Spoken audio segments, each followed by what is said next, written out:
Luego de superar impases con la Superintendencia de Alianza Público-Privada, la CID revela que obras de Palmerola se entregarán en 30 días.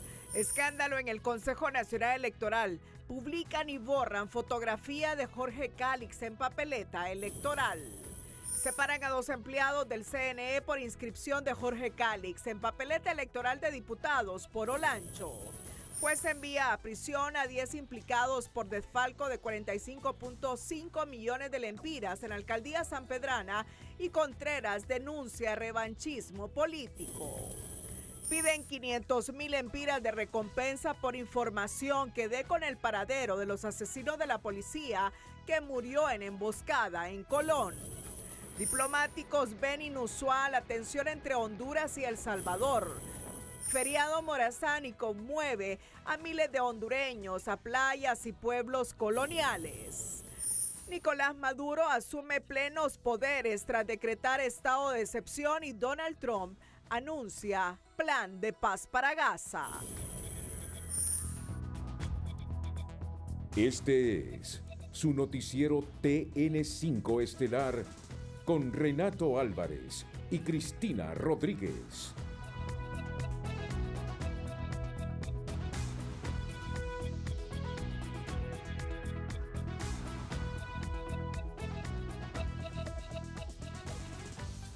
Muy buenas noches, Honduras. Bienvenidos a la emisión de este lunes 29 de septiembre.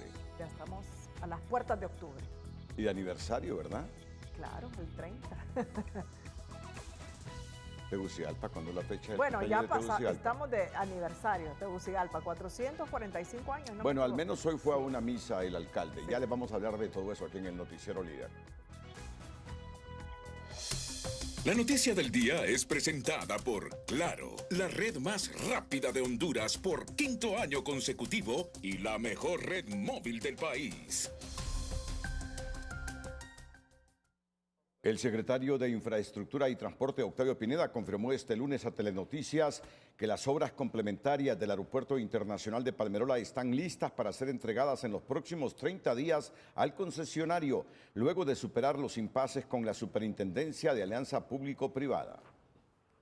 Ya están, en este caso fueron recibidas por el Estado, por parte, en este caso, de los fondos de conversión Honduras-España, y nosotros se la estamos traspasando al concesionario, ¿verdad? Tuvimos, en este caso, impases con la Superintendencia, con la Procuraduría General de la República, pero ya lo dirimimos todo en el mecanismo legal que corresponde, el mismo contrato de concesión, y como principales responsables de esa obra, les estamos haciendo entrega al concesionario. Se trata de 17 obras, entre ellas las luces de pista, el sistema de aeronavegación y la torre de control, las que pasarán a manos de Palmerola International Airport, que a partir de su entrega demoraría máximo 15 días para ponerlas a punto. De esa forma, ya el concesionario va a tener a su disposición todas las ayudas de aeronavegación, como las luces PAPI, el ILS, el BOR, y en este caso volver más seguro el Aeropuerto Internacional de Palmerola. Para dejar puesta a punto esas obras, la inversión es poco más de $1 millón, así que la afectación no es tan grande en comparación a lo que significan las obras. Esas obras tienen un monto definido de poco más de $24 millones. El funcionario indicó que el siguiente paso que espera dar el gobierno es la recuperación del aeropuerto de Toncontín, que está en poder de la concesionaria.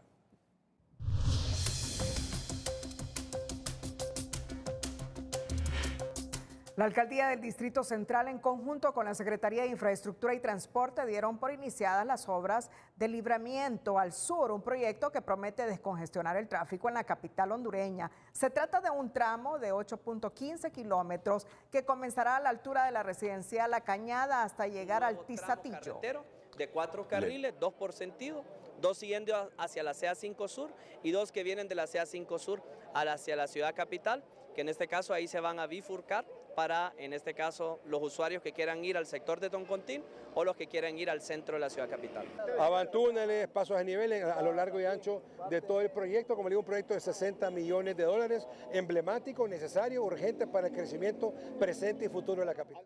Se prevé que el tiempo de ejecución de la obra sea de 24 meses. Este lunes el alcalde del Distrito Central En el 447 aniversario de Tegucigalpa participó en una misa de acción de gracias en la catedral. Aldana indicó que trabajará para cumplir con el mensaje del arzobispo de Tegucigalpa sobre la construcción de una ciudad de Dios. Y también menciona una palabra interesantísima, que es la construcción de la ciudad de Dios.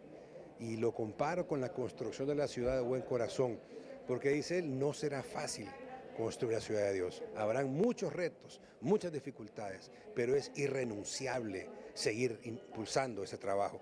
Igual que la ciudad de Buen Corazón, parece un sueño, una aspiración, pero paso a paso, poco a poco, haciendo conciencia, haciendo trabajo honesto, tesonero, comprometido y con amor, estoy seguro que vamos a alcanzar el resultado. Como dijo el arzobispo, esta labor es irrenunciable, lo bueno tiene que seguir. Aldana aseguró que ese cambio ya comenzó con los diferentes proyectos en los cuales trabaja su administración. La Semana Morazánica ya comenzó y miles de hondureños se preparan y otros que ya emprendieron viaje para explorar los destinos turísticos del país, playas, montañas y pueblos llenos de historia, esperan a los vacacionistas en uno de los feriados más esperados del año.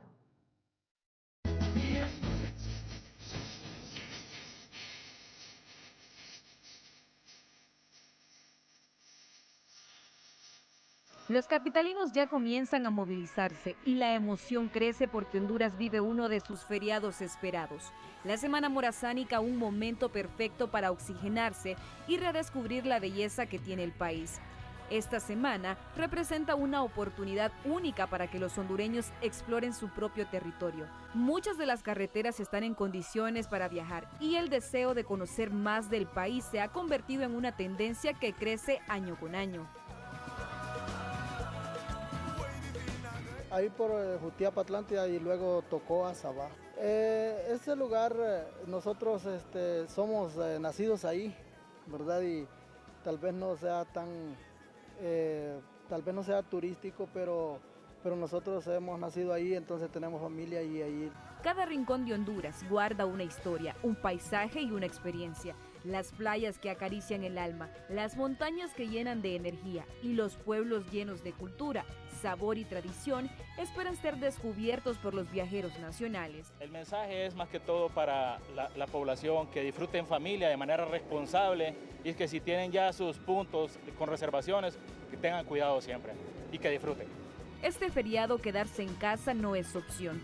Salir, explorar y vivir la magia del país es la mejor forma de celebrar, porque Honduras tiene todo lo que se necesita y está más cerca de lo que se imagina. En esta ocasión creemos que va a andar alrededor de 1 millón de personas, familias que se van a movilizar dentro del país, que van a regresar a sus lugares, que van a ir a conocer lugares. Sobre todo se fomenta un turismo de naturaleza, un reencuentro con la montaña, con el río.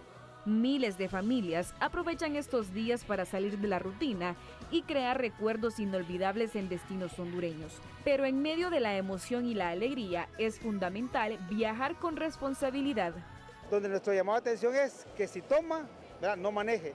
Tu familia te espera en casa, porque estamos desarrollando una tarea de aplicar más de 18.000 pruebas a nivel nacional, pruebas de detección de alcohol. Entonces lo que queremos es hacer un mensaje de prevención, de que la gente si anda paseando, hace turismo interno, de que no ingiera bebidas alcohólicas. Más que un feriado, la Semana Morazánica es la oportunidad para oxigenarse, apoyar nuestra gente y explorar lo lindo que tiene Honduras. Cada rincón de este país los espera. Para el presidente de Canatur Trujillo, varios sitios bellos del país pierden terreno como destino turístico. Los altos costos, el mal estado de algunas carreteras y la falta de promoción hacen que un porcentaje de vacacionistas prefieran países vecinos como El Salvador en feriados como el Morazánico en Honduras.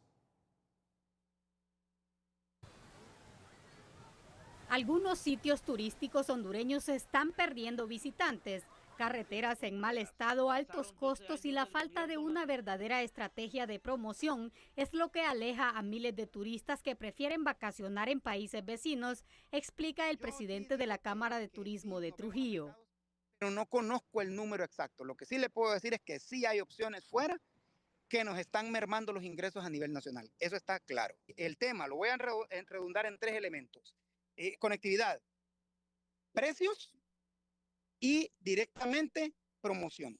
Eso tiene mucho que ver en el éxito o el fracaso de un destino, y nosotros tenemos problemas en uno principalmente, que es la conectividad, y tenemos trabajo que hacer en tema de precios y promoción, ¿no? Señala que resulta más fácil llegar a El Salvador o Guatemala desde las principales ciudades del país que a sitios como Trujillo o Copán.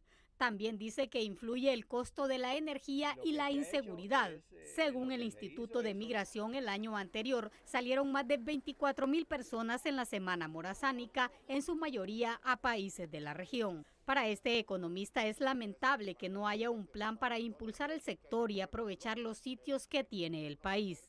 Socava toda intención de poder dinamizar la economía en estos tiempos de la Semana Morazánica. Entonces es lamentable y por eso es que estos otros países cercanos, a pesar de no tener las ventajas naturales que tiene Honduras, nos están ganando en la competencia por atracción de turismo. También las protestas de pobladores locales que exigen reparaciones de carreteras, como ha ocurrido en Copán Ruinas, son factores que desaniman a los hondureños. Advierten que para competir en turismo se necesita un trabajo conjunto entre el gobierno, empresarios y alcaldías. El tema de seguridad, transporte y vías de comunicación le corresponde al gobierno, que todos los gobiernos hacen su esfuerzo para que esto se logre, pero la gran responsabilidad en esto es de la autoridad local, del alcalde, de los empresarios de la zona, de las cámaras de comercio de turismo. Desde el gobierno explicaron que están promoviendo el turismo interno y que para este feriado la movilización a otros países es mínima porque la mayoría prefiere viajar a su pueblo natal.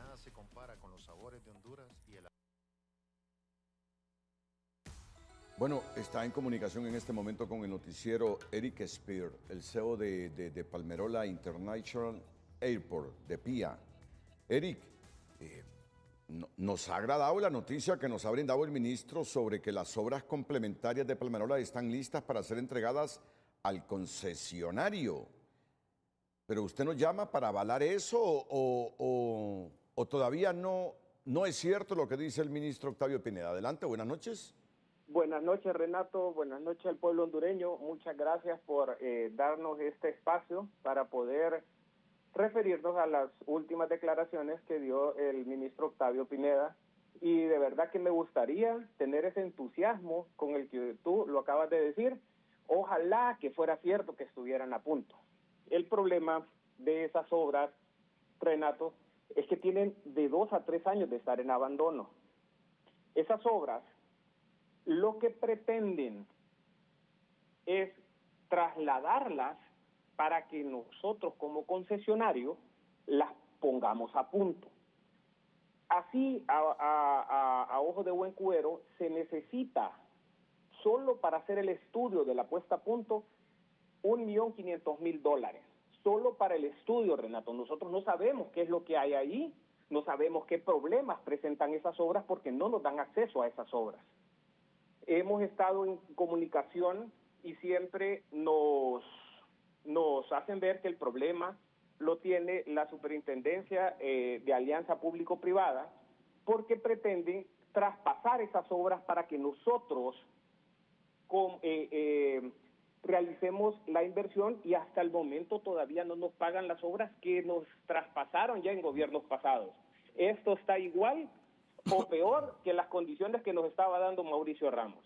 La verdad, todavía no tenemos un consenso porque esas obras tienen 2 años, más de 2 años de estar en abandono.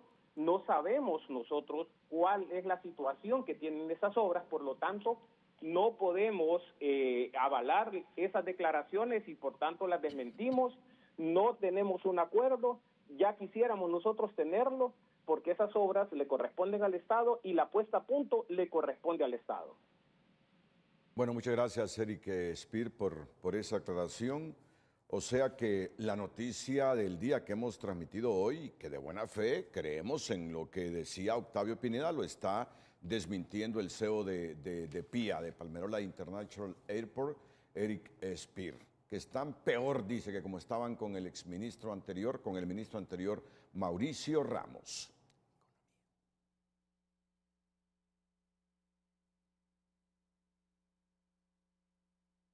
Bueno, vamos con nuestra sección económica según dicta el guión de TN5 para este 29 de septiembre.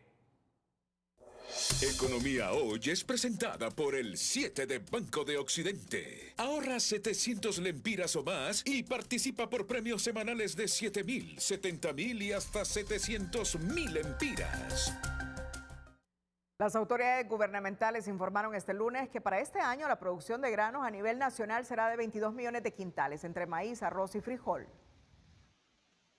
Productores, ¿verdad?, que dan algunos promedios en cuestión de producción agrícola, pero dicta que es el ente regulador a nivel del país, ya dio los datos y establece que va a haber una cosecha por más de 22 millones de quintales entre maíz, frijol, arroz y sorgo, 22.500.000.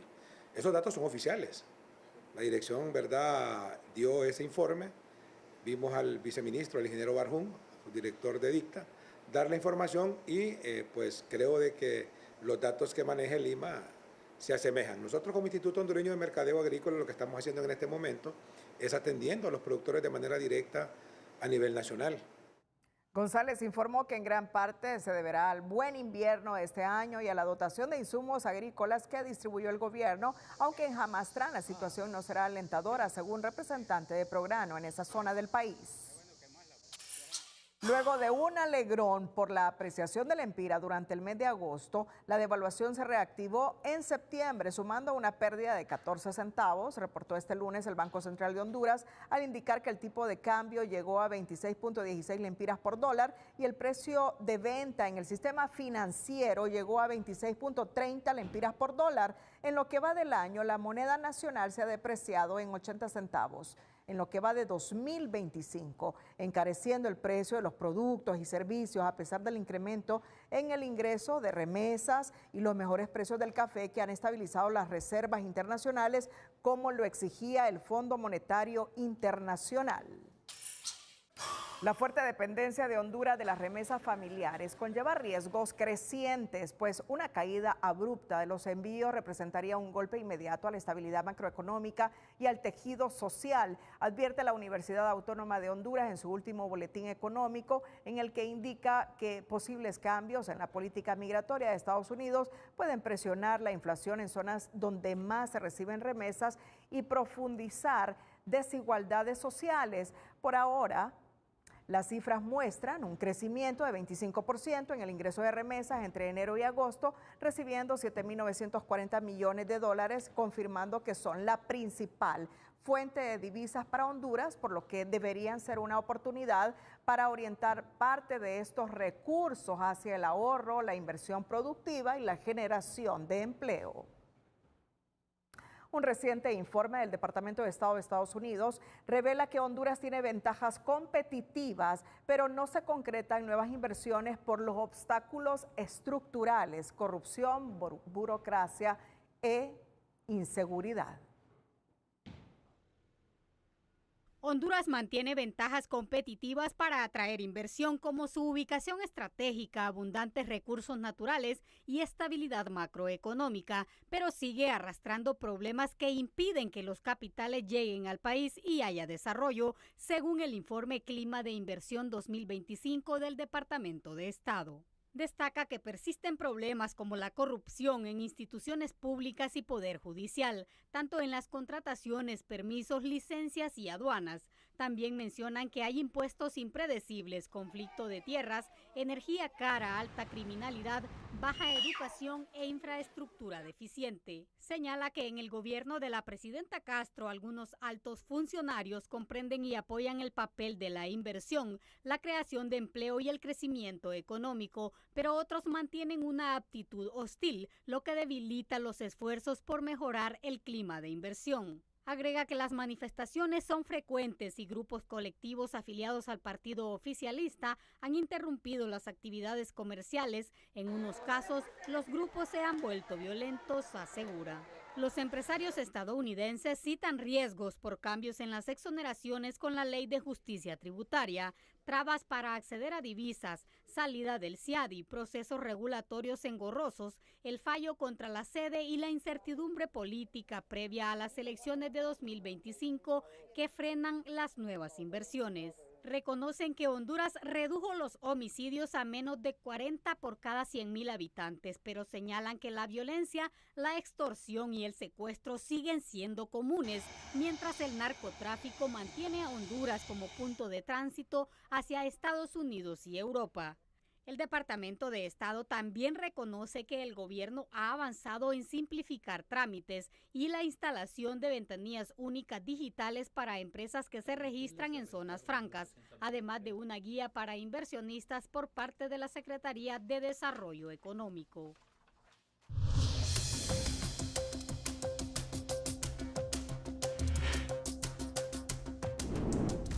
Atentos porque después de la pausa comercial, la justicia ha decidido hoy enviar a prisión preventiva a 10 personas supuestamente implicadas en el desfalco de 45.5 millones en la municipalidad de San Pedro Sula.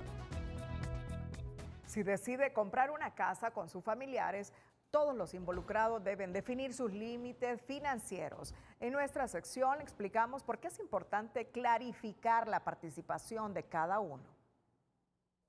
Educación Financiera es presentada por Banpaís, que ha innovado para acercarte a tu casa soñada. Juntos hacia adelante.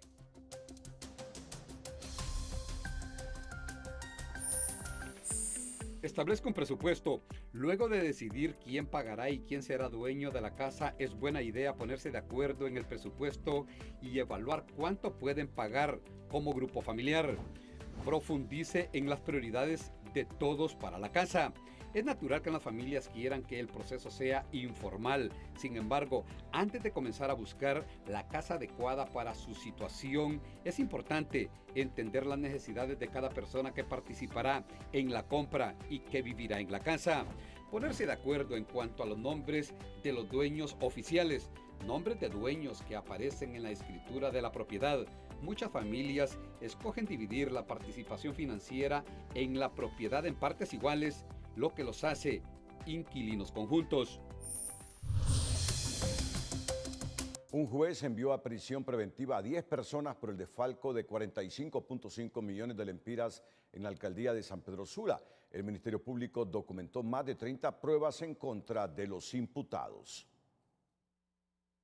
Auto de formal procesamiento y prisión preventiva dictó un juez en materia de criminalidad organizada y corrupción para 10 exfuncionarios y funcionarios de la alcaldía de San Pedro Sula, además representantes de la empresa ERCO, acusados de participar en un presunto fraude de 45.5 millones de lempiras mediante 33 contratos irregulares. La carga probatoria que se presentó en lo que es la audiencia inicial fue bastante extensa, son 43 medios de pruebas, son también testimonios de testigos protegidos, son los contratos, son los pagos, son las triangulaciones que se hacían a través de las diferentes cuentas de bancos con la compañía que ejecutó los 33 contratos. También se estableció cómo era que llegaba el dinero en efectivo al yerno del alcalde de San Pedro Sula y a su tío, cómo se distribuían entre las compañías, cómo las compañías no tenían un domicilio, incluso habían algunas que eran de Tegucigalpa, y cuando se fue a buscar la dirección de estas compañías, resulta que se llegaba con que era una casa, con que no había ninguna oficina, con que no había personal trabajando en la empresa, con que no tenían maquinaria. El juez valoró la prueba documental, pericial y testifical relacionada con los contratos que abarcan un periodo de julio 2023 a abril 2024, evidenciando en estos una simulación de legalidad, razón por la que determinó decretar prisión preventiva. En esta etapa, con el mínimo indicio racional de participación, se puede dictar el auto de formal procesamiento, y es lo que sucedió en esta audiencia. Se logró acreditar un mínimo indicio racional de participación de los encausados en los hechos que se le atribuyen. Entre los imputados hay exgerentes municipales, el tesorero municipal, exgerente de infraestructura y vías y representantes responsables de la empresa adjudicada. Los 10 acusados fueron remitidos a centros penales de Támara, mientras la causa sigue bajo investigación. Las defensas privadas analizan interponer recurso de apelación. Este juicio se basa básicamente en una declaración de un testigo protegido, y resulta que ese testigo protegido evidentemente vino a mentir a esta audiencia. Ese testigo protegido dio fechas y lugares donde supuestamente se habían reunido los funcionarios de la municipalidad con las empresas contratistas, y resulta que dijo que todo se había llevado a cabo en el 2021. En el 2021 el señor Roberto Contreras no era el alcalde de San Pedro Sula y mi representado no era el jefe de infraestructura de la municipalidad de San Pedro Sula. El fallo judicial deja abierto el caso y será en juicio, donde se definirá si existe responsabilidad de los señalados en este proceso, que pone bajo la lupa la gestión de fondos en la municipalidad de la capital industrial del país.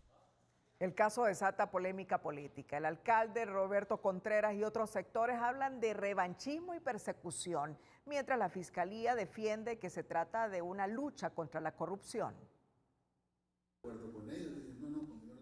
El alcalde sanpedrano Roberto Contreras persiste en decir que las acciones emprendidas por el Ministerio Público contra funcionarios y exfuncionarios de la alcaldía e incluso su yerno son producto de una persecución política, porque insiste en que los señalamientos son injustos. Déjeme informarle que el Ministerio Público sacó un comunicado ayer en el cual dicen que han presentado suficientes medios probatorios para demostrar la culpabilidad de nuestros funcionarios, lo cual es totalmente falso. Los testigos que presentaron, sus declaraciones fueron totalmente vagas.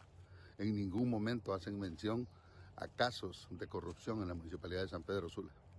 En las primeras horas de este lunes, el alcalde aspiraba a que tras la audiencia inicial se otorgara a los 10 imputados un sobreseimiento. Sin embargo, en los tribunales se resolvió auto de formal procesamiento con prisión preventiva, expresando tras esta resolución en su cuenta de X que no hayan como desprestigiar su imagen y la de su familia. Según el presidente de uno de los partidos políticos minoritarios que quedó fuera del proceso electoral, este no era el momento idóneo para esta acusación e indica que es un ataque político disfrazado. Nosotros ya no confiamos en la justicia hondureña porque pedimos imparcialidad, pero no se da. Vemos casos que se presentan videos y nunca hacen nada. Nos encontramos en una encrucijada porque perdieron. Mire, ahorita la Fiscalía, la Corte y el Ejército han perdido con el pueblo hondureño el respeto y yo creo que ya no hay como que confianza en ellos, lastimosamente, porque 3 instituciones valiosas para cualquier país. El presidente del Comité para la Defensa de los Derechos Humanos hace sus propios cuestionamientos. Y creemos que este es como un tipo de revanchismo político y la justicia no debe prestarse para un revanchismo político. Que si existen actos de corrupción, que si existen actos de cualquier naturaleza, que también se castigue, pero que la justicia no debe torcerse a 2, 3 meses por situaciones de esta contraposición política. Señalan que a la corrupción hay que hacerle frente, pero con imparcialidad en cada caso y sin preferencias para nadie. Producto de esta acusación que ha surgido contra funcionarios y exfuncionarios de la alcaldía sanpedrana, además de particulares, aún está pendiente la captura de otros 5 imputados, incluyendo el yerno del alcalde Steve Fajardo, quien, según ha dicho el también presidente del Consejo Central Ejecutivo del Partido Liberal, Roberto Contreras, se encuentra fuera del país. Fajardo enfrenta orden de captura por delitos como el de lavado de activos. Sin embargo, el edil cuestiona la acusación por este delito, así como el testigo de la Fiscalía. Manifestó que el Ministerio Público no tiene ni pies ni cabeza y que lo que está ejerciendo es una presión para dejar a todos los imputados en prisión. Además de su yerno, la esposa del alcalde también ha salido del país, ya que según Contreras se pretendía presentar una acusación en su contra. La Policía Nacional ofreció este lunes una recompensa de 500.000 lempiras por información que lleve a la captura de los responsables de la emboscada perpetrada ayer domingo en el municipio de Limón Colón, donde murió el agente Kenny Curry. 3 policías resultaron heridos y una agente permanece hospitalizada. El ataque perpetrado con fusiles AK-47 se atribuye a una organización criminal vinculada al narcotráfico y la extorsión. con presencia en Limón, Colón. Las autoridades confirmaron que equipos élites, oficiales de alto rango y aeronaves se encuentran desplegados en la zona para ubicar a los atacantes. La Secretaría de Seguridad subraya que este crimen no quedará impune y que los responsables enfrentarán cargos por homicidio y terrorismo. Tras la muerte de un policía en una emboscada ejecutada por una banda criminal en el municipio de Limón, Colón, la policía intervino en el lugar. Pobladores expresan estar preocupados e indefensos. Fíjense bien lo que dice la gente en esa zona. Si atacan a la autoridad, ¿qué nos espera a nosotros? Aseguran. El policía Kenny Ávila, asignado a la jefatura policial del municipio de Limón en este departamento de Colón, murió tras ser emboscado junto a otros compañeros por una supuesta banda criminal mientras hacían labores de patrullaje en los alrededores de una finca de Palma Africana. Luego del hecho violento, la policía realiza intervención del municipio por tierra y aire para dar con los responsables del hecho criminal, en donde también hay varios policías heridos. Esta intervención policial y militar tiene preocupados a los pobladores del municipio de Limón. Consideran que si atacan a un policía, ¿qué no pueden hacer con la población indefensa? Es alarmante para nosotros, nuestra presidenta Xiomara Castro, y al ministro de Seguridad, a la policía, a todos los comisionados del municipio, que le pongan más atención a este problema, porque eso ha venido sucediendo frecuentemente, y la sociedad estamos atemorizados por esa situación. Los hechos contra la policía en este municipio son recurrentes, e incluso en el año 2023 quemaron la jefatura policial. Y nos preocupa porque si la policía es la que cuida, es la que protege, deberían de estar más preparados y más también prevenidos. Más sin embargo, también el hecho es contra la misma población. Han habido muertes, pero frecuentes, muerte tras muertes. Y no se encuentran los culpables y no hay información sobre si se investiga o no se investiga. La presencia policial es en los ejes carreteros, también en las zonas pobladas y en la zona de la playa. Pero los uniformados dicen que no están autorizados para dar declaraciones sobre la operación en esta zona. Al momento no estamos autorizados a dar a la dirección entrevistas. Sí, estamos operando ahorita aquí en el sector. Es bastante elemento. Sin decir el número, porque sé que no puede ser. Tenemos un equipo desplegado. ¿En todo el Limón o solo todo el departamento? Y es que los hechos violentos en el municipio de Limón contra la policía no son nuevos. Hace algunos años también quemaron la jefatura de la policía en este municipio. Es tanta la atención que hasta los mismos policías impiden que uno se acerque a la estación donde está el centro de operaciones. En Limón, Colón, Héctor Madrid, Telenoticias. La emboscada criminal contra un grupo de policías en los alrededores de plantaciones de palma africana solo profundiza la crisis de seguridad agraria en Colón, advierte el CESPAD, al indicar que el fracaso de la Comisión Gubernamental de Acceso a la Tierra puede terminar de agudizar la violencia en la zona. Si esto no es atendido de forma contundente, la agudización de la violencia va a continuar tanto contra las comunidades campesinas como contra los cuerpos de seguridad del Estado. Según indica el CESPAD, la falta de atención y resultados generó un clima de impunidad que favoreció a estructuras delictivas como los cachos, que siguen operando pese a tener a sus cabecillas con procesos abiertos. Además que la Comisión Agraria priorizó departamentos que no representaban mayor conflictividad. Muchos de sus resultados en entrega y titulación de tierras han sido periféricos, es decir, en departamentos que no representan la mayor conflictividad agrícola en el país. En nuestra realidad son los valles de Sula y el Valle del Aguán los territorios en disputa y donde se encuentran los conflictos históricos. Aunque la Comisión Agraria logró sentar a los protagonistas en la mesa de diálogo, la realidad, según el magistrado Mario Díaz, es que nunca se pudo definir una estrategia que permitiera bajar las tensiones en el Bajo Aguán. El tema es complejo, es sumamente complejo y tiene diferentes aristas para resolverse. Yo considero pues, que el Ejecutivo tendrá que seguir buscando los mecanismos esenciales, los mecanismos más efectivos para poder ponerle fin a esta problemática de violencia sobre todo, exacerbado pues con lo que ocurrió recientemente.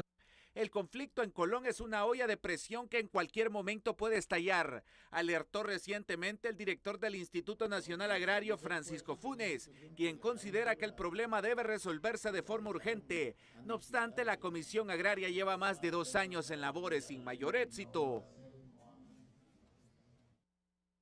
Y es que ahí es un problema complejo. Ahí hay conflictividad agraria interminable. Y además, proliferan las redes criminales y sobre todo el narcotráfico. Eso de Colón, ese problema de Colón, que en lo agrario no ha podido resolverlo este gobierno, ni lo resolvieron otros atrás, tiene otro valor adicional, o no valor adicional, tiene otra arista adicional, el narcotráfico. Ahí hay redes criminales fuertes, complejas, serias. Muchos de ellos están privados de libertad, condenados en Estados Unidos, pero eso no se ha terminado. Y el Estado, ni en el pasado ni en el presente, tiene indicios por donde comenzar una solución definitiva a uno de los departamentos más ricos de Honduras, pero que desafortunadamente golpeado por la conflictividad agraria y por el narcotráfico. A pesar de la extradición de reconocidos capos del narcotráfico, las estructuras criminales siguen activas y en algunos casos operan con más fuerza. Zonas como Limón en Colón, donde recientemente un policía murió en una emboscada, se ha convertido en territorio donde la fuerza pública ha perdido control, reconoce este ex jefe policial. ¿Perdió el control la policía ahí? En algunos sectores sí. En algunos sectores sí, porque eran zonas controladas en el tiempo de los carchiros por ellos. Y han quedado reductos de algunos grupos de estos que eran los que traficaban con la droga y eran los sicarios de ellos. Se había decretado un estado de excepción en cuanto al manejo de armas y todavía hay un montón de armas por ahí. En fin, yo creo que hace falta un enfoque más fuerte. Otro de los factores que ha contribuido al aumento de la violencia en Colón es la invasión de tierras, problemas que sumado al narcotráfico representa 2 de los desafíos más persistentes que el Estado ha enfrentado durante años, sin lograr resultados concretos, lamenta este profesional del derecho. Lamentablemente, recuerden que ahí el origen es el tráfico de drogas, es el crimen organizado, después se configuran delitos como la extorsión, la invasión de tierras a gran escala. La mayor cantidad de tierras invadidas hoy en Honduras está en el sector de Colón. Entonces recuerden que esas zonas son tan extensas y la policía, la verdad es que debería tener mayor personal involucrado en esos sectores. La policía ha prometido que la muerte del agente Kenny Giovanni Curry Ávila no quedará impune. Su cuerpo, que arribó esta madrugada a la morgue de medicina forense en San Pedro Sula, será trasladado con todos los honores a su natal Quebrada Grande en Moroselí, El Paraíso. Así es, estamos en contacto con la mamá, con el papá, con los familiares. Ya establecimos contacto también con el director de Recursos Humanos, Miguel Alico Pacheco, que es el encargado de gestionar también todo esto, con el director de la policía. Los 3 heridos, entre ellos una fémina policial, se mantienen hospitalizados. Uno que recibió un disparo en el tórax es el más delicado de salud, según fuentes policiales. Orly Martínez, Telenoticias. Un pavoroso incendio consumió esta tarde el restaurante Claudio's Bistro, ubicado en la colonia Castaño Sur, en el Boulevard Morazán de Tegucigalpa. Al momento del siniestro, unas 20 personas almorzaban en el lugar, todas lograron escapar ilesas, mientras las llamas se extendían rápidamente por encima de la edificación. Solo daños materiales, gracias a Dios, 2 atenciones prehospitalarias, en lo que es a 2 personas que estaban en shock y en conmoción por inhalación de humo y también por ver el siniestro. Pero de ahí por lo demás, gracias a Dios podemos decir de que esta operación ha sido un éxito, evitando así cuatro locales que se siguieran quemando, un set de apartamentos, de 8 apartamentos, y también evitar de que se siga afectando lo que es el sistema de cable externo, tanto de como comerciales como de otros también aledaños. Hemos hecho coordinación con la NE y también con el apoyo del CODEN con cisterna con agua. La emergencia fue atendida por el cuerpo de bomberos, que se desplazó de inmediato para controlar el fuego y evitar que se propagara a negocios vecinos. Según versiones preliminares, la explosión de un cilindro de gas habría provocado el siniestro, que dejó cuantiosas pérdidas materiales al reducirse el local a cenizas. Imágenes difundidas en redes sociales muestran la magnitud del incendio, que arrasó con uno de los restaurantes más reconocidos de la zona. Atentos, porque después de la pausa por fin llega la sensatez y la diplomacia. El vicecanciller de Honduras, Gerardo Torres, dice que los incidentes ocurridos en el Golfo de Fonseca son impases. Un impasse ocurrido con la naval salvadoreña, pero que todo vuelve a la normalidad. Porque hasta hace algunos días parecía que El Salvador y Honduras entraban a una guerra que muchos dicen guerra ficticia o por intereses. Atentos a la noticia con objetividad aquí en el Noticiero Líder, después de la pausa. Pero antes, Barber House nació de la necesidad de un trabajo y hoy se convierte en un emprendimiento que genera empleos y forma nuevos talentos en Ciguatepeque. El emprendedor de hoy es presentado por Ficosa. Deposita, suma y arranca en Ficosa. Deposita o incrementa 500 lempiras o más y participa por 6 carros Jetour nuevos. Después de sufrir un accidente y no tener cómo generar ingresos, este buen hondureño optó por una barbería que hoy es el sustento de su familia. El emprendimiento nace a raíz de un accidente que yo tuve en 2015. Una rotura de discos lumbares y la pérdida de mi rodilla izquierda. Entonces, a raíz de eso se me hizo difícil como que buscar trabajo en una empresa, y entonces así nació el proyecto de emprendimiento de barbería. Un emprendimiento que no es solo para generar ingresos. Esta barbería brinda a jóvenes de escasos recursos económicos cursos gratis en corte de cabello. En 2016 nació el proyecto de impartir talleres de barbería. En la actualidad, bueno, desde aquel entonces hasta el día de hoy, creo que como unos 11 a 20 talleres. La verdad, siempre he tenido las puertas abiertas, ya que estos talleres están enfocados a jóvenes de escasos recursos económicos. Barber House usted lo encuentra en el barrio La Primavera, Ciguatepeque, en sus redes sociales o su número de celular 8873-0300. En el barrio La Primavera, 2 cuadras hacia el norte del mercado Rapidito, y nuestras redes sociales son Razam en Facebook, me pueden buscar así, y en TikTok me pueden buscar como Ronnie Alexander Samaya Espinal, al 8873-0300. Barber House no solamente es una barbería, sino que es la oportunidad que tienen los jóvenes para poder aprender este oficio. Desde la ciudad de Ciguatepeque para Telenoticias, Omar Valenzuela. Crece la polémica por las publicaciones del periódico oficial de las Fuerzas Armadas, bajo la dirección del jefe del Estado Mayor Conjunto, general Roosevelt Hernández. En su última edición, el medio calificó al periodista Rodrigo Bon Arévalo como traidor de la patria, en una portada que recuerda más a los manuales de propaganda que a un ejercicio institucional de comunicación. El señalamiento dirigido contra el propietario y director de Canal 10 revive la tensión entre la cúpula militar y la prensa crítica al gobierno de turno. No es la primera vez que la institución castrense usa su voz oficial para desacreditar a comunicadores que no siguen la línea oficial. En respuesta, el Colegio de Periodistas de Honduras reaccionó con un pronunciamiento enérgico, solidarizándose con Bon Arévalo y advirtiendo que publicaciones de este tipo atentan contra la libertad de expresión y ponen en riesgo la integridad física de los periodistas. Basta ya, Fuerzas Armadas, basta ya, Roosevelt, escribió el CPH en su red social X, dejando en claro que el discurso de odio no puede normalizarse desde una institución armada. El episodio eleva la presión contra las Fuerzas Armadas a 2 meses de las elecciones y abre un nuevo frente de debate. ¿Puede la institución encargada de resguardar la soberanía del país convertirse en juez y parte contra la prensa independiente? Y contra uno de los íconos del periodismo hondureño, Rodrigo Bon Arévalo. Rodrigo siempre ha tenido episodios por defender intereses del país que no le han gustado a las Fuerzas Armadas. En los 80, con los desaparecidos, fue uno de los periodistas íconos en la defensa de los derechos humanos. Y esto más. en esa coyuntura, le pusieron una bomba enfrente de su vivienda en la primavera, cuando él salía a las 5 de la mañana para el noticiero El Minuto de Radio América. Una bomba con toda la intencionalidad de matar a Rodrigo Wong Arévalo.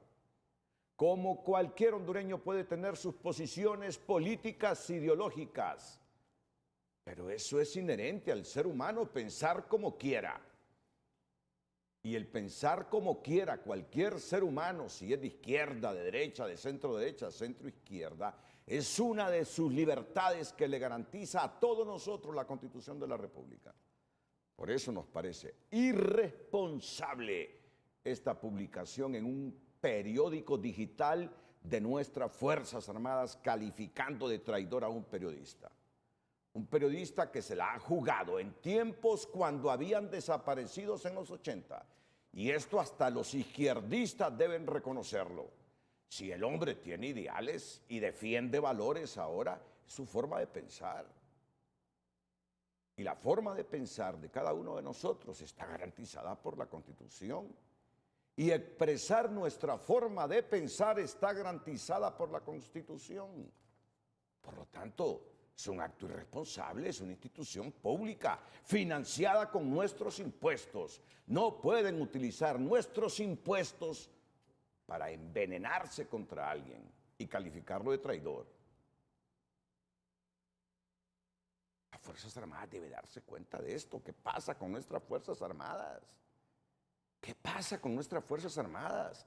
¿Entienden lo que es libertad de prensa y expresión? Pareciera que no, pero en todo caso, llamamos al orden a las Fuerzas Armadas. La libertad de prensa y la libertad de expresión es una de las garantías constitucionales y fundamentales en sociedades democráticas. En otros lados no, en otros lados le sopla la libertad de prensa y expresión. Pero aquí todavía tenemos respeto por la libertad de prensa y expresión. Y no puede ser que nuestras Fuerzas Armadas estén al margen de esto. Bueno, diplomáticos y generales retirados ven inusual la supuesta tensión entre Honduras y El Salvador. Aseguran que todo fue un incidente menor que no debería escalar. Cancillería, y esto es lo rescatable de hoy, Cancillería confirma que el tema ya volvió a la normalidad, que se trata de un impasse, porque en las Fuerzas Armadas ya habían voces que si diplomáticamente esto no se solucionaba, pues habían otras opciones de solucionarlo. Pero ¿qué está pasando con una institución a la que hemos respetado históricamente y queremos los hondureños?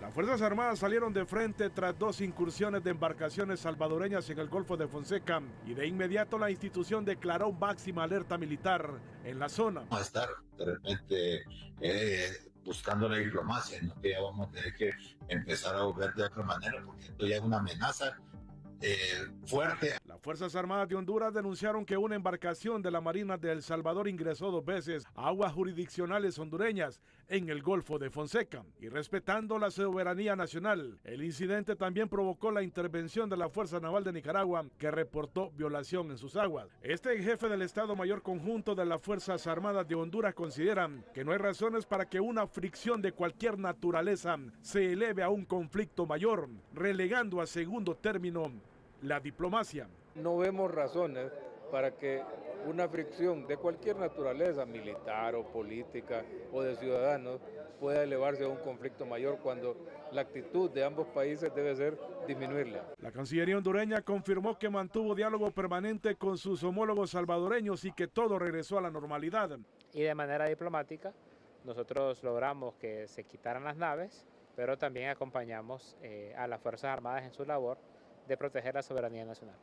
Hasta ahora no ha habido otro incidente, esperamos que no vuelva a suceder. Aunque para este exfuncionario de la Cancillería el episodio resulta inusual, pues de manera oficial no hubo pronunciamientos ni en El Salvador ni en Honduras. Si hubiera habido algo en El Salvador, igualmente hubieran comunicado o protestado ellos algún incidente que se dio, pero entiendo que no ha habido nada. Yo no voy a calificarlo ahorita, pero sí es raro porque, repito, la institución que debe dar información sobre cualquier acontecimiento en cuestiones internacionales de Cancillería. Mientras otros advierten que no debería sacarse provecho político de un incidente como este. Nos da, digamos, fundamentos para creer de que detrás de todo esto también puede haber una intención para sacarle provecho a un incidente. En medio de señales cruzadas, las Fuerzas Armadas reafirman su papel como garante de la soberanía nacional, pero en el telón de fondo también queda abierta la posibilidad de que este incidente sirva para proyectar una imagen de fortaleza institucional en momentos donde la percepción pública es tan decisiva como la defensa del territorio. El canciller hondureño Javier Bussoto disertó este lunes en representación de la presidenta Castro ante la Asamblea General de las Naciones Unidas, donde hizo un llamado urgente a reformar la Carta Constitutiva del organismo de manera que se pueda ampliar la membresía del Consejo de Seguridad para asegurar una representación regional equitativa. Es imperativo reformar su Carta Constitutiva. Por ello, Honduras se une al clamor del sur global que exige una transformación estructural de la Carta de Naciones Unidas, democratizando el Consejo de Seguridad para devolverle legitimidad, eficacia y justicia a la cumbre de las naciones del mundo. Honduras propuso fortalecer el rol de la Asamblea General, dotándola de mayor poder vinculante en temas de paz, seguridad y desarrollo, al tiempo de proponer la eliminación del derecho a veto, especialmente cuando se busca la paz o se actúa frente a genocidios y crímenes de guerra. Las decisiones más trascendentales sobre la paz y la seguridad internacionales siguen secuestradas en manos de 5 miembros permanentes del Consejo de Seguridad. Su poder de veto, convertido en un privilegio anacrónico, han paralizado la acción colectiva y los llamados a la paz en diferentes partes del mundo y permitido cubrir con impunidad a los que cometen crímenes de guerra. El canciller ratificó el compromiso de Honduras con la causa palestina, además de resaltar los avances del gobierno de la refundación en materia de reducción de la pobreza y la desigualdad. La presidenta Xiomara Castro fue galardonada este lunes en Montenegro con el premio Pioneras en Liderazgo Político Femenino en el marco de la Cumbre de Mujeres Líderes en Política 2025. Quiero agradecer al pueblo y gobierno de Montenegro por recibirnos en esta noble tierra que hoy se convierte en punto de encuentro para las mujeres líderes del mundo. Con gran responsabilidad recibo este especial reconocimiento Trailblazer Award de la organización Mujeres Líderes Políticas. Castro, durante su intervención, también denunció presiones externas sobre América Latina y subrayó la necesidad de unidad regional frente a amenazas de intervenciones militares, sanciones y bloqueos. Como Estado miembro de la Comunidad de Estados Latinoamericanos y del Caribe, CELAC,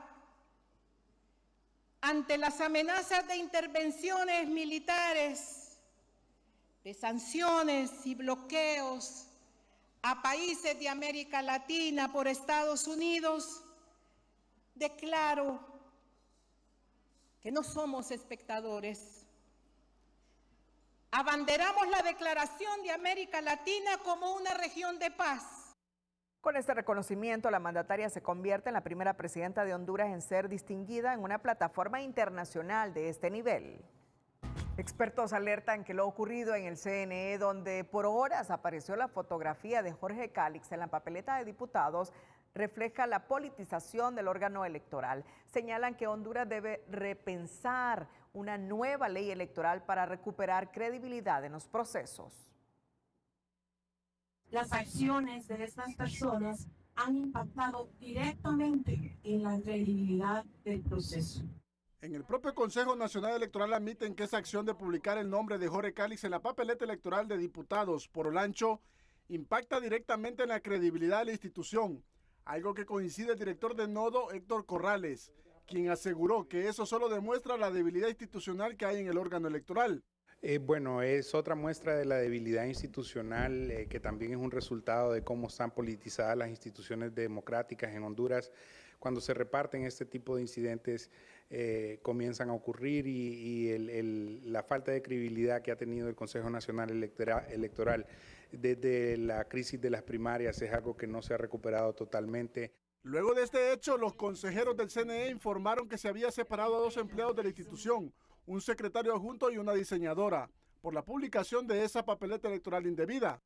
Las acciones de estas personas han impactado directamente en la credibilidad del proceso y han redundado en una pérdida de confianza relevante que impide continuar con la relación laboral que implica el ejercicio de atribuciones en actividades electorales que son de seguridad nacional. De acuerdo al analista político Luis León, la separación de los 2 empleados del CNE no es suficiente, pues el daño ya está hecho y lo que se debe hacer es fortalecer los controles a lo interno de la institución.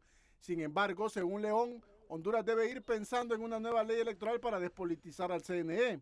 Yo creo que debemos pensar ya seriamente, más que este discurso permanente, en realmente una nueva ley electoral, donde despoliticemos la institucionalidad electoral, donde despoliticemos todo el circuito electoral, porque de seguir así vamos a seguir teniendo los mismos problemas que generan desconfianza. Tienen que poner en práctica todos los protocolos, porque la verdad que esta situación que se dio el sábado dejó mucho en precario a la institucionalidad y es más, al ciudadano también le creó una falsa expectativa.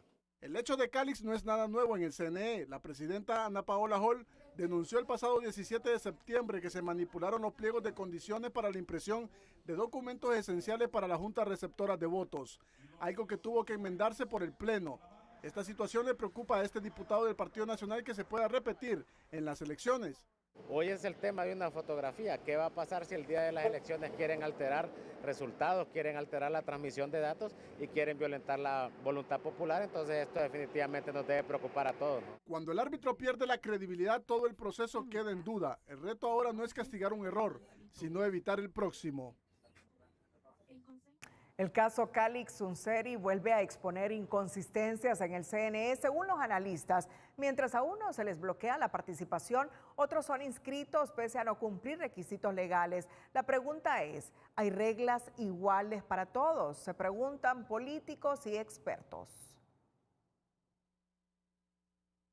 En este mensaje en su cuenta personal de X, el ex precandidato liberal Jorge Calix le pregunta a los consejeros del CNE, bueno, ya inscribieron por la fuerza a Rodolfo Padilla Unseri como candidato del Partido Libre en San Pedro Sula. Cabe mencionar que Rodolfo Padilla Unseri nació en Nueva Orleans y los últimos 15 años vivió en Estados Unidos. Y entonces, horas después el mismo Calix les hacía esta consulta a los mismos consejeros. Consulta para los consejeros Ana Paola Hall, Marlon Ochoa y Cosette López.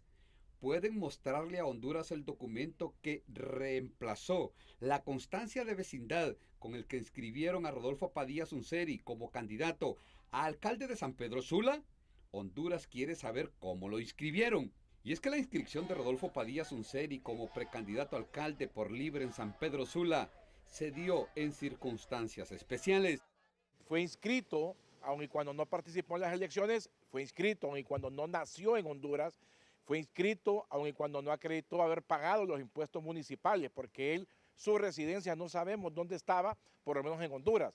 A Padilla Unseri abrió el paso para que cualquier persona que en este momento esté privada de libertad y esté en un proceso penal pueda ser inscrito. Para ser más claro, cualquier persona que esté en Siria, en Ilama, en Támara, podría ser inscrito a un cargo de elección popular. La ley electoral claramente reza que un aspirante alcalde o diputado tiene que llenar 2 requisitos que no cumplió en su momento Rodolfo Padilla Unseri al huir de la justicia por más de 10 años y no tener su ombligo en la ciudad de Los Zorzales. Los requisitos son 2 importantes. 1, haber nacido en el departamento por el cual se está postulando y 2, haber residido los últimos 5 años antes de la convocatoria de elecciones. Irónicamente, con todas las inhabilidades de la ley electoral, a Padilla Sunseri lo inscribieron sin estar en el país ni participar en las elecciones primarias, y a Jorge Calix lo frenan por haber participado como precandidato liberal y por perder el arraigo en el departamento de Olancho.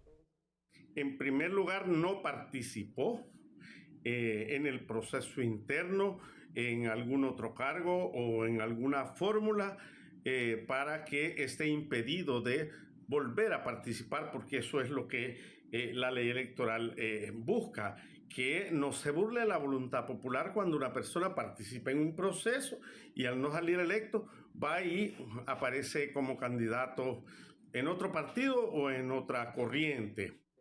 Un caso para las comparaciones y las ironías. Jorge Calix nació en Tegucigalpa y siempre fue diputado por Francisco Morazán, y hoy busca la inscripción como diputado por Olancho. Padilla Sunseri nació en Nueva Orleans, Estados Unidos, y se registró en Tegucigalpa y ahora aspira de nuevo para la comuna de San Pedro Sula. El diputado y ex precandidato presidencial liberal Jorge Calix, a través de su cuenta de ex, aseguró que el Consejo Nacional Electoral está cometiendo una injusticia al no inscribirlo como candidato a diputado por Olancho. Se está cometiendo una injusticia y comparto con ustedes la indignación que produce ver al órgano electoral, a la institución encargada de generar más confianza en este momento en el país, actuar con una chabacanería asombrosa.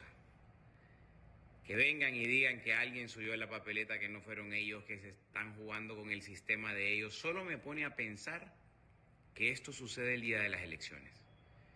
Y que en su página diga una cosa y que 20 minutos saquen un comunicado diciendo otra. Eso es realmente preocupante. Quiero decirles que nos vamos a inscribir, que esta batalla legal la vamos a ganar. Calix agregó que no hay que distraerse de lo que el país necesita y para él lo inmediato es que Salvador Nasralla gane la presidencia el próximo 30 de noviembre, dijo a TN5. Bueno, pero tenemos algo más sobre Padilla Sunseri. El caso de Rodolfo Padilla, exalcalde de San Pedro Sula, vuelve a exponer las grietas del sistema judicial y electoral en Honduras. Condenado a 3 años de prisión por abuso de autoridad, sentencia que conllevaba inhabilitación absoluta para empleo o cargo público, Padilla Sunseri fue beneficiado en diciembre de 2024 con una cuestionada amnistía. Pero bueno, cuestionada o no, se decidió en el Congreso Nacional. Amnistía aprobada para delitos políticos, pero de delitos de corrupción contra la administración pública. Ahí está el debate. Pese a que la Corte de Apelaciones revocó ese beneficio y ordenó ejecutar la pena, el exalcalde aparece inscrito en la papeleta electoral de San Pedro Sula por el Partido Libertad y Refundación, bueno, en el departamento de Cortés por Libertad y Refundación. El juzgado de ejecución ya había oficiado al Consejo Nacional Electoral sobre la suspensión de sus derechos políticos, votar, hacer propaganda y sobre todo ejercer un cargo público. Hoy la polémica no es menor. Como un condenado con inhabilitación firme sin recurso pendiente logra ser admitido en un proceso electoral. Repetimos esto, hoy la polémica no es menor. Como un condenado con inhabilitación firme sin recurso pendiente logra ser admitido en un proceso electoral. Pregunta que desnuda la falta de control institucional y la peligrosa normalización de la impunidad. En la sala penal también está pendiente de resolución una causa contra Padilla Sunseri. El hecho que Padilla Sunseri está inscrito para participar en las próximas elecciones como candidato a alcalde de la ciudad de San Pedro Sula. ¿Y qué hicieron nuestros candidatos a la presidencia de la República este fin de semana? Para quienes no lo saben, los extranjeros que nos visitan, el próximo 30 de noviembre estamos convocados los hondureños a elecciones generales para elegir un presidente, 3 designados presidenciales, 128 diputados al Parlamento Centroamericano, me faltó algo, las corporaciones municipales y a las alcaldías y elecciones para las alcaldías de 298 municipios del país. Este fin de semana los 5 candidatos de igual número de partidos políticos que van a las elecciones generales realizaron proselitismo en toda la geografía nacional. Nader Riafura, candidato del Partido Nacional, visitó los municipios del norte de Olancho, Salamá, Guata y Jano, y ahí empeñó la palabra de conectar este departamento con carreteras de primer nivel con Lloro y el resto del país. El domingo el candidato nacionalista estuvo en el departamento de Valle en una caminata, visitó el comercio y también llevó el compromiso de potenciar el puerto de Enecán y regresar la alegría laboral con la industria del camarón. El candidato liberal Salvador Narrala visitó el sábado en horas de la noche San Lorenzo Valle para acompañar el lanzamiento oficial de la candidatura a la alcaldía de ese término municipal de Elmer Ortiz, más conocido en el ámbito político como Tuyuya.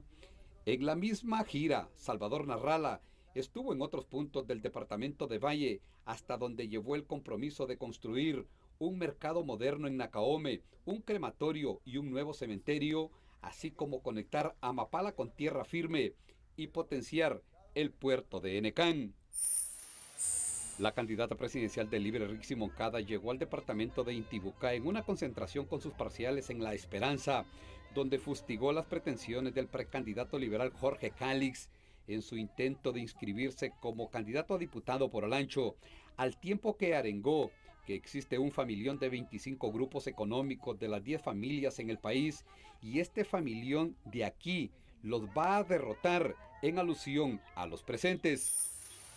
El candidato del Pino, Nelson Ávila, visitó sábado y domingo Puerto Cortés, Choloma y San Pedro Sula, donde acompañó a dirigentes y militantes de este partido político en caminatas, caravanas vehiculares y pláticas personales en mercados, parques y en las calles con la gente de a pie.